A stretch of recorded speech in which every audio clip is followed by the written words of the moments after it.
The next one then we talk about is platform as a service.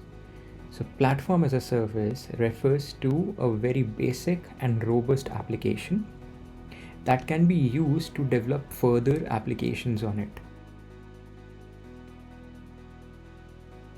Something like AWS, which can be used to build more applications on it.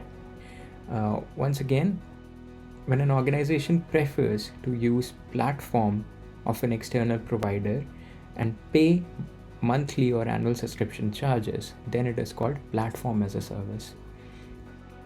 So let's say you go on AWS and create an account and start using their services. So that would be called platform as a service, and you build an application of your own there. So that what basically is platform as service. Please share your questions, comments, and feedback in the comments section.